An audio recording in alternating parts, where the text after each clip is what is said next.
મહેસાણા જિલ્લાના વિસનગરમાં વીજ ચોરીની તપાસ માટે પહોંચેલી જીઈબીની ટીમ પર હુમલો થતાં તંગદિલીની ઘટના બની। ગેરકાયદેસર વીજ જોડાણ ઝડપાયું હતું। એ દરમિયાન આરોપી વિપુલ રબારી ઉશ્કેરાઈ ગયો અને જીઈબીના કર્મચારી પર લાકડી વડે હુમલો કર્યો।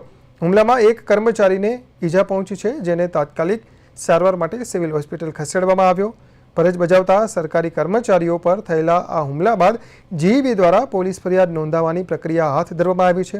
આ ઘટનાને લઈ વિસનગરમાં ચર્ચાનો માહોલ છે અને ફરજ બજાવતા જોખમી બનતી હોવાની વ્યથા પણ કર્મચારીઓમાં વ્યક્ત થઈ રહી છે।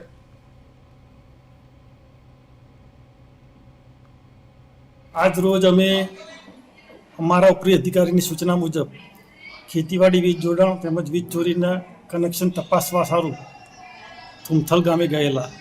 એ સમયે રબારી વિપુલભાઈ અભિરાજભાઈ આવેશમાં આવી જઈને એમના અન્ય મિત્રોને ફોન કરી બોલાવી અમને બોર પર ત્યાં ઝપાઝપી ગાળાગાળી જાનથી મારી નાખવાની ધમકી આપેલી।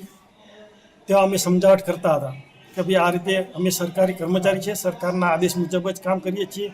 મારઝૂડ કરવા લાગેલા તો અમે પછી ત્યાંથી નીકળવા જતા હતા તે ગાડીમાંથી અમને કોલર પકડી બહાર કાઢી લાકડીના ધોકા વડે પગ ઉપર ધોકા મારેલા, જે મને હાથે અને પગના ભાગે ઈજાઓ પહોંચાડેલી।